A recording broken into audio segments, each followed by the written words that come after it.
We have a two-party system. Yeah. And so again, because this point gets made all the time, like people who don't understand policy very well will say, oh, well, there's both sides are bad. They're both evil.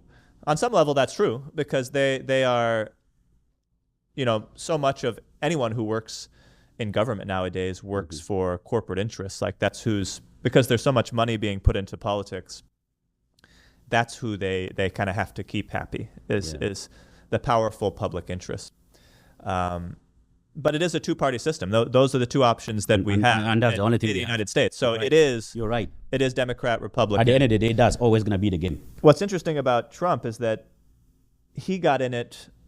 You could look back on his entire career leading up to politics and everything. He doesn't really have a true ideology. Like before getting into politics, he donated to Hillary campaign, by the way, who eventually became his rival. But Trump's not in it for the ideology. Trump is in it for the power and the self-interest.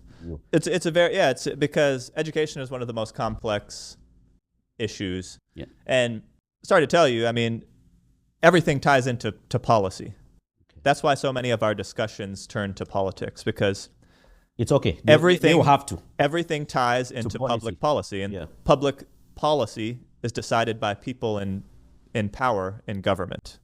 So that's why everything tends to evolve into who is in power, because these are the ones making the decisions, and that very much includes education. Yes, sir. Absolutely. And we're about to see major cuts to education funding under Trump and the Republicans. They tend to favor private schools. They like to give benefits to private schools, but the unfortunate thing is that vast majority of the United States families can't afford private schools, right? So that's why public schools exist. We're about to see major cuts to that. That's a part of the problem, is that funding is a major thing. If you don't have money in schools, you don't have quality, you don't have good teachers, you don't have teachers who are happy in their jobs.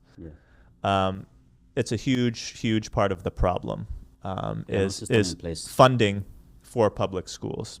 My daughter's in public school, and I see similar issues even in a place like Minneapolis that is very progressive, and so we pay a lot of taxes to go towards these schools, but it's still not enough.